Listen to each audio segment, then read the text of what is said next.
La détention préventive est la privation de liberté excédant 24 heures décidée par un juge d'instruction à l'égard d'une personne présumée innocente, mais contre laquelle il existe des indices sérieux qu'elle aurait commis une infraction punie d'une peine d'emprisonnement de plus d'1 an. La détention préventive n'est donc pas une condamnation, mais il s'agit d'une ordonnance de détention provisoire. Et pourtant, en Côte d'Ivoire, cette détention provisoire prend bien souvent une autre tournure. La détention courte durée devient très vite une longue durée. Une situation difficile à comprendre par les justiciables. C'est pas normal qu'on incarcère quelqu'un qu'on ne le juge pas. Il y a un jeune homme qui a été incarcéré, il a fait 5 ans. Il a fallu que son frère vienne de l'Europe. Il prenne un avocat, qu'on juge son frère. Et son frère a eu raison parce que c'est quelqu'un qui voulait de ce jeune quelque chose et puis il a payé, il a verrouillé. Ceux qui doivent le juger n'ont pas jugé. Mais quand son frère est venu là, il a fait les démarches, ils l'ont jugé, il a eu raison. Ce que le bonhomme devrait avoir, il a eu. J'ai une histoire d'un ami, d'un frère qui a été d'une manière injustement incarcéré. Et 2 ans après cela, il est sorti. Il n'a pas été jugé. C'était en fait, j'étais ensemble dans une société et il y a eu un problème financier. Ils étaient 5, on les a mis là-bas. Après, ils ont vu qu'ils n'étaient pas coupables, mais ils ont passé 2 ans quand même avant de sortir. Après la crise post-électorale, j'ai un ami, voire même un petit frère, parce que nous étions très proches, qui avait eu son nom cité parmi ceux qui étaient recherchés à Abidjan, plus précisément dans la commune de Cocody. Et comme ça, un soir, il marchait avec des amis et la gendarmerie a mis la main sur lui. Il est parti d'abord à la DST, il a fait 3 jours. C'est le 4e jour qu'on a su qu'il était là-bas. Et après, il a été entendu par un juge. Et, comment on appelle là, il a été déféré après à la MACA. Il y a passé jusqu'à la date du 6 janvier 5 ans et 20 jours. Il n'a pas été jugé avant d'être libéré. Une des conséquences les plus dramatiques de ces dysfonctionnements est le maintien en détention préventive prolongée de milliers de personnes qui attendent pendant des mois, voire des années, d'être traduites devant un tribunal et d'être jugées. Selon une étude du ministère de la Justice et des Droits de l'Homme, dans la plupart des établissements pénitentiaires de Côte d'Ivoire, le taux de personnes maintenues en détention préventive est considérablement élevé. La moyenne tourne autour de 40 à 45%. Ambition affichée aujourd'hui, réduire le taux de 45% à 33%. Voilà, de retour sur le plateau de Matin Bonheur, vous l'avez constaté, aujourd'hui on parle de la détention préventive et notre invité du jour, notre expert du jour est installé. Il s'agit de Maître Souleymane Diallo. Bienvenue sur le plateau de Matin Bonheur. Bonjour madame, merci beaucoup. D'accord, on a suivi l'élément et dans l'élément, on a entendu parler de détention préventive et détention provisoire. Est-ce qu'il y a une différence? Bon, techniquement parlant, il n'y a pas de différence. La détention préventive, par définition, une détention provisoire, c'est un moyen que la loi offre aux juges d'instruction, aux magistrats instructeurs, dans le cadre de la mission que la loi lui a confiée en vue de la manifestation de la vérité, de la recherche de la vérité dans le cadre d'une infraction. Et donc c'est une mesure qui est prise par ce magistrat instructeur au sens du code pénal d'incarcération de la personne qui est visée par une telle mesure. Mais sur le plan, on va dire, international, la Commission des droits de l'homme des Nations Unies a donné une définition beaucoup plus large de la détention préventive. Il y a détention préventive chaque fois que une personne est privée de sa liberté d'aller et de venir ou est incarcérée avant jugement, avant tout procès. Et donc ça part même de l'enquête préliminaire au niveau de la garde à vue, au niveau du procureur de la République qui peut lui-même également décerner un mandat de dépôt en vue d'une détention préventive, et puis le juge d'instruction qui est vraiment au cœur de cette notion-là et qui est autour duquel le Code a organisé un certain nombre de mesures, de moyens, etc. etc. Oui, normalement, normalement, ça peut paraître bizarre que ce soit un avocat qui parle de la détention préventive, surtout que c'est le juge d'instruction, normalement, qui est au cœur du système. Vous êtes là, peut-être aussi que vous allez nous donner un autre regard hein, du côté des personnes accusées. Tout ça, ça peut aider. Alors, le constat est implacable. Hein. La chute donc, du reportage nous l'a dit. En Côte d'Ivoire, donc, le taux de personnes maintenues en détention préventive est considérablement élevé. La moyenne nationale tourne autour de 40-45. À titre d'exemple, par exemple, à la Maca, on a 49%, à Mans, 45%, à Daloa, 46%. Pourquoi la détention préventive, il y a ce recours à la détention préventive, c'est systématique. Hein. C'est l'impression que le profanat. Pourquoi? C'est dû à quoi? D'accord. La détention préventive telle que pratiquée par les juges d'instruction qui aboutissent à ces taux à ces pourcentages-là, s'explique. Le juge d'instruction a ce moyen légal qui lui permet de placer une personne en détention préventive dans le cadre d'une enquête. Imaginez un juge d'instruction, il reçoit, par mois en moyenne pas mal de dossiers.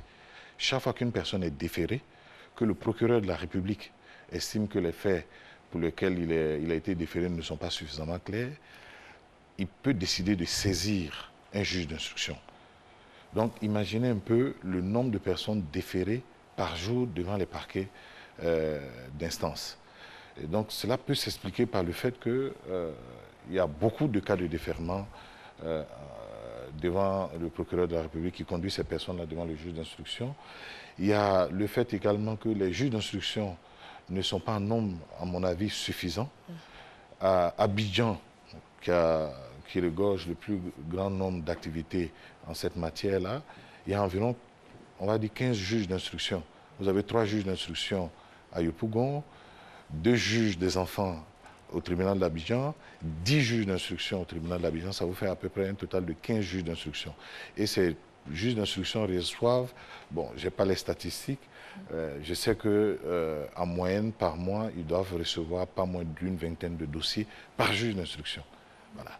Donc, c'est des dossiers dans lesquels il y a des actes à poser, il y a des investigations à mener.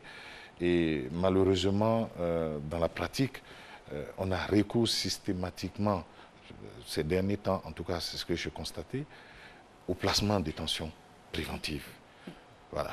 C'est dommage parce que la loi ne donne pas, la loi n'indique pas véritablement dans quel cas il faut placer une personne en détention préventive. Lorsque vous êtes présenté à un juge d'instruction, j'ai dit, quels que soient les faits qu'on vous reproche, ce magistrat-là peut décider, à sa discrétion, de vous placer sous mandat de dépôt. Mais généralement, quelles sont les raisons qui conduisent à la détention provisoire? Ce n'est pas textuel, mais généralement, on estime que... Voilà, non, l'expérience est tout autre. Mais je veux dire, vous êtes là régulièrement, vous défendez des cas, donc voilà. Forcément, vous avez... Généralement, on peut placer une personne qui n'offre pas de garantie de représentation. C'est-à-dire que quelqu'un qui est poursuivi devant un juge d'instruction et qui ne donne pas, qui n'a pas une localisation précise et sûre, qui peut s'enfuir, par exemple.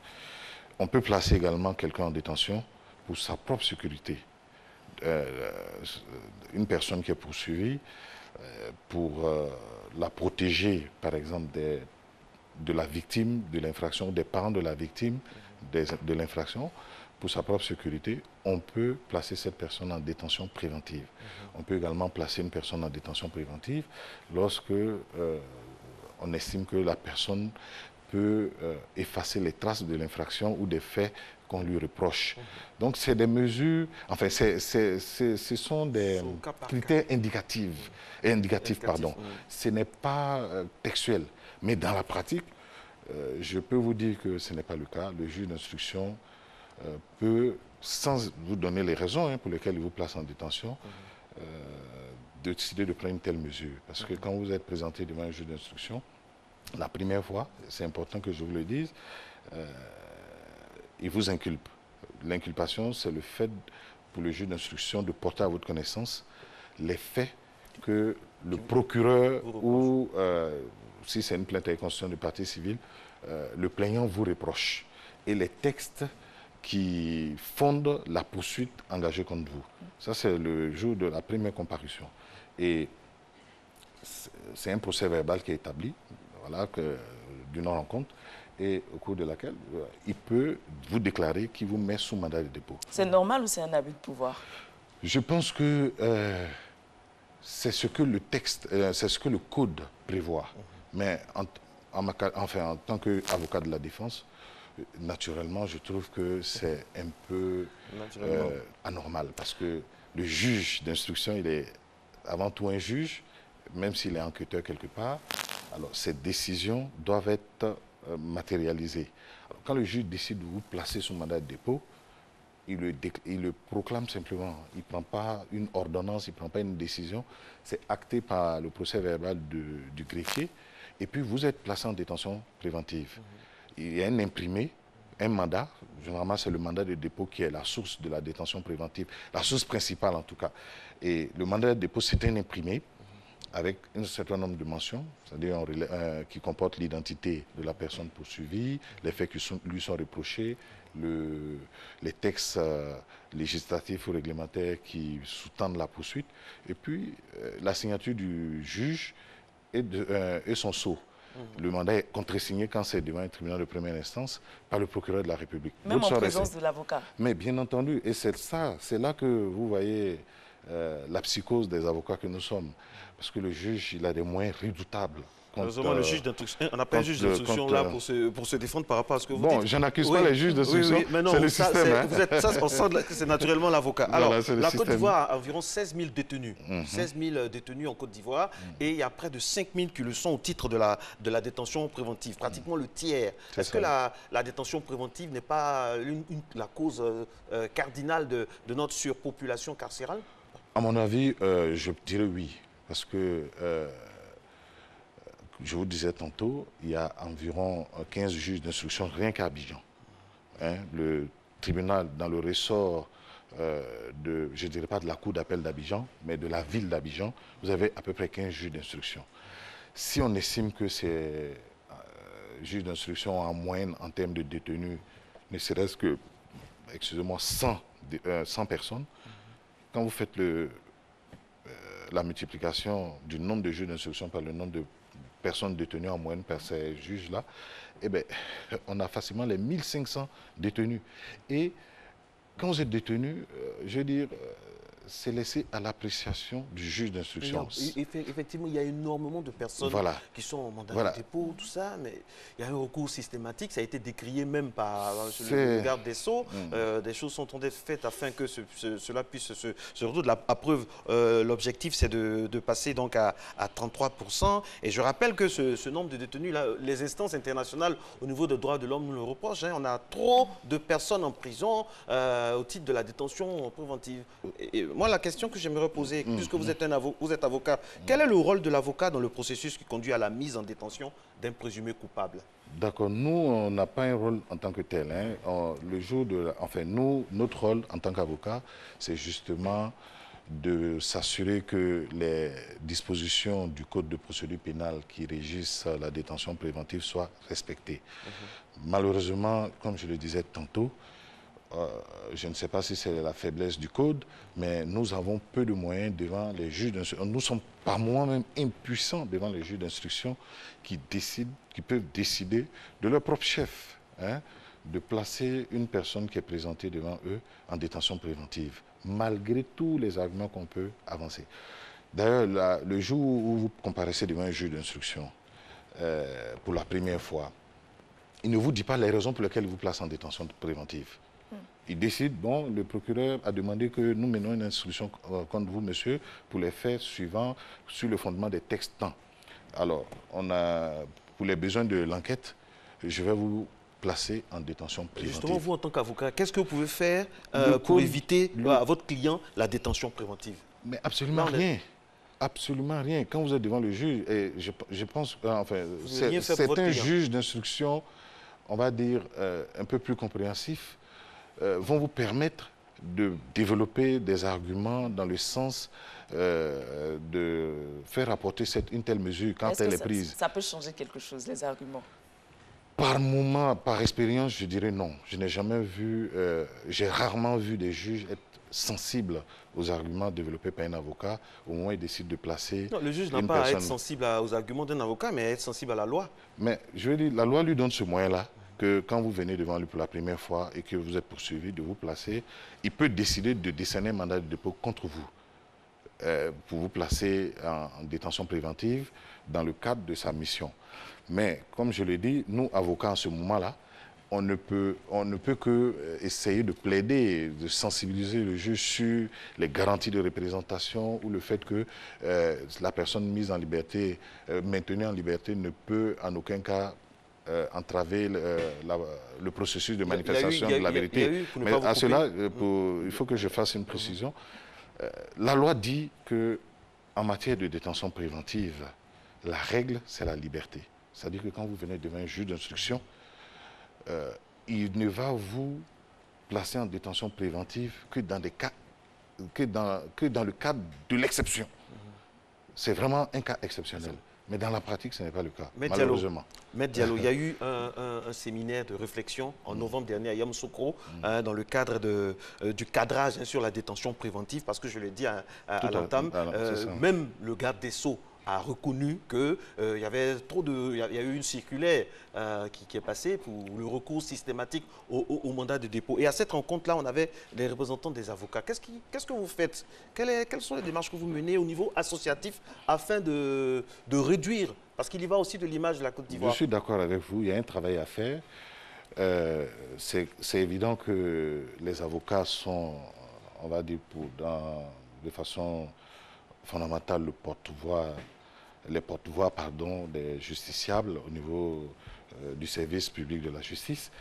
Le bâtonnier, je pense, le bâtonnier actuel et les bâtonniers passés ont toujours fait des actions de sensibilisation. Maître Abeyao, que nous saluons. Voilà, qui est un bâtonnier très efficace, je dirais.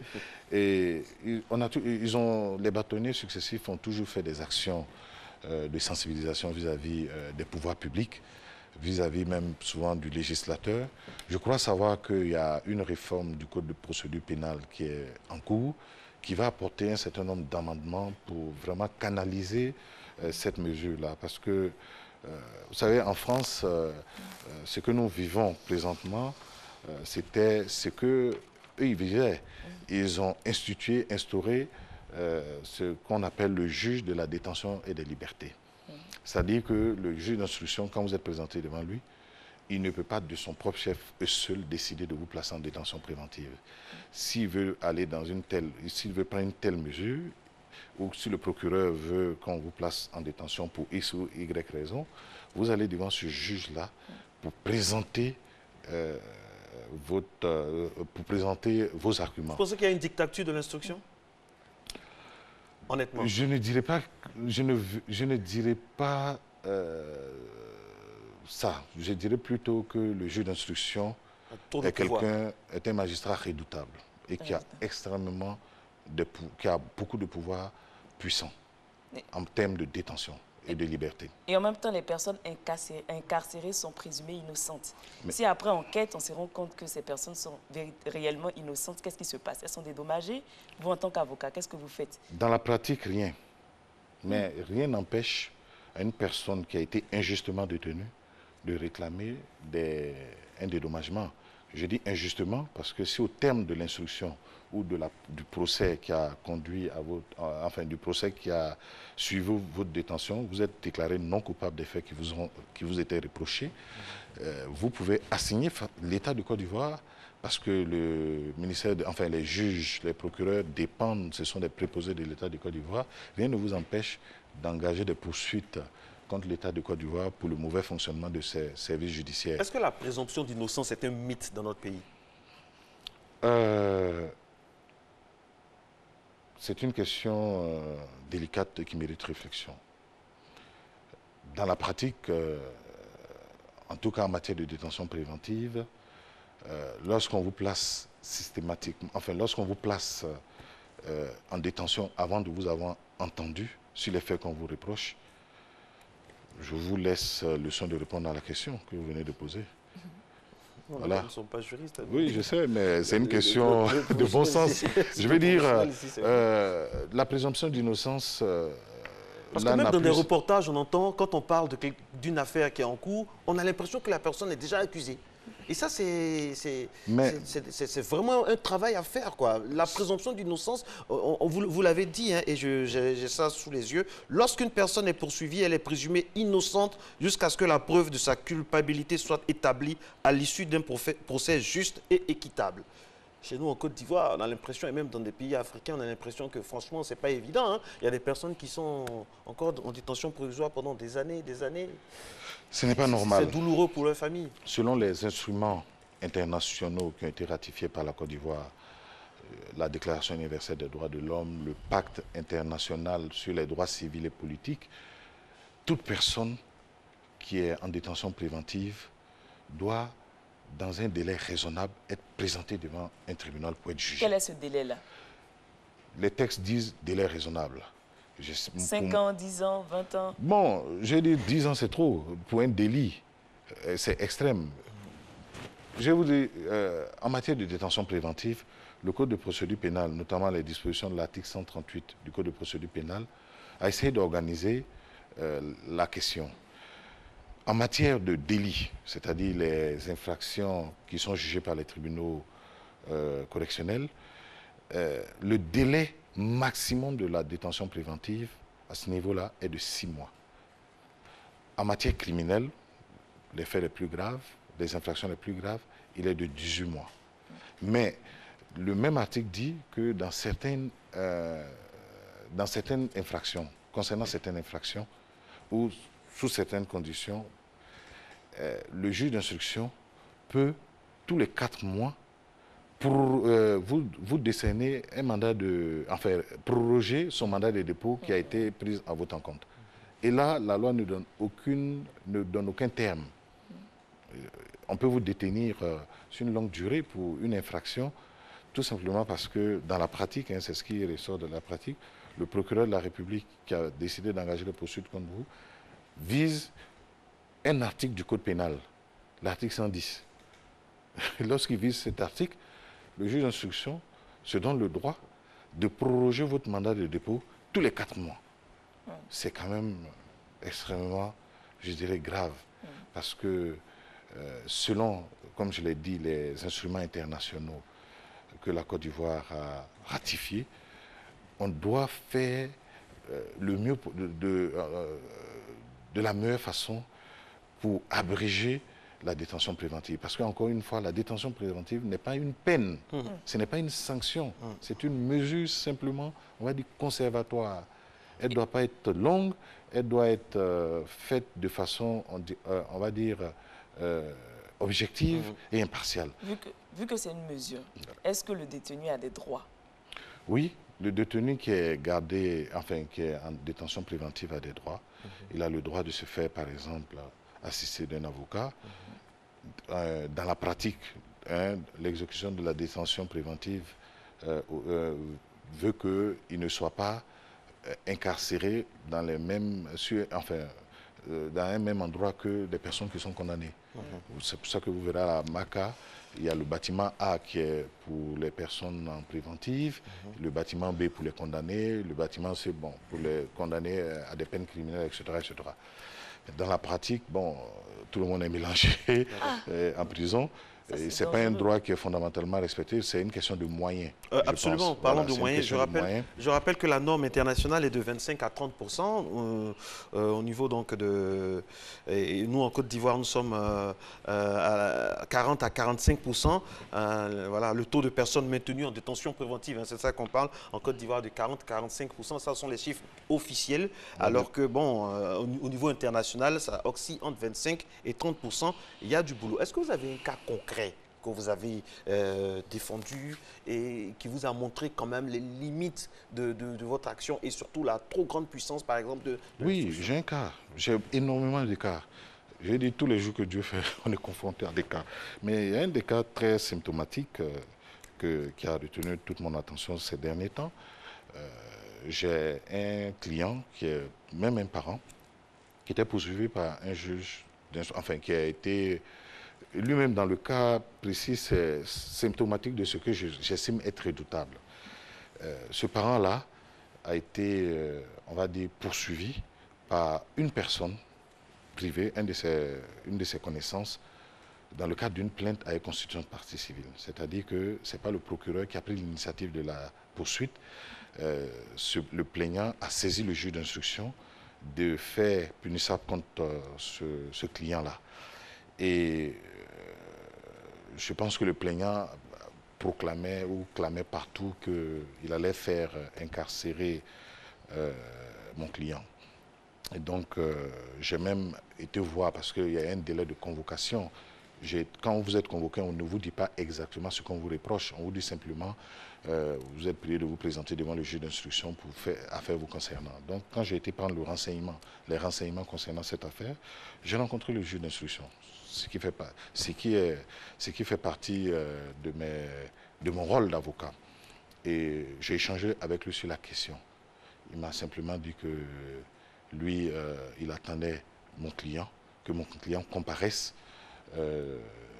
à la convocation qu'il venait de lui adresser et que le reste, il apprécierait.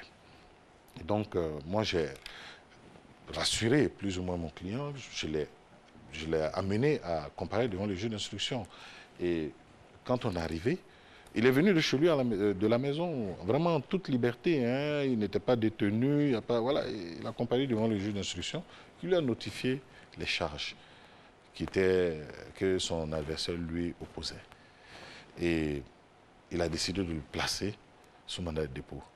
Vous imaginez, moi, qui est rassuré, enfin, c'est aussi ça mon rôle, le client de participer aux travaux du juge d'instruction. Le juge d'instruction décide de le placer immédiatement sous mandat de dépôt, en détention préventive. Wow. J'ai dit, pour le néophyte qu'il est, il ne comprend pas. Il se dit, mais attendez, mon avocat m'a dit de venir, je l'ai accompagné. Enfin, il ne va pas aller fouiller un code de procédure pénale ou un code pénal pour savoir c'est quoi une procédure pénale. Il se fie aux explications que je lui donne en la matière. Et là, le juge d'instruction décide de le placer. Malgré tous les développements oraux que j'ai eu à faire, il a décidé de maintenir la détention de mon client. Et vraiment, je peux vous dire que pour l'avocat que je suis, ou même simplement l'homme que j'étais, j'ai été véritablement meurtri. Voilà. Okay. Merci beaucoup, Maître Souleymane Diallo. Je rappelle qu'avec vous, nous parlions donc d'un thème assez actuel au niveau donc, de tout ce qui concerne le droit, la détention préventive. Donc, avec vous, on a eu assez d'informations. Merci d'être resté en notre compagnie. Vous le savez, le mardi, c'est droit. Demain, mercredi, c'est famille avec plusieurs connotations. On aura la Saint-Valentin, le début donc, du carême chrétien, tout ça. On vous attend avec beaucoup de plaisir. Passez une très, très bonne journée et rendez-vous demain, toujours avec le même plaisir.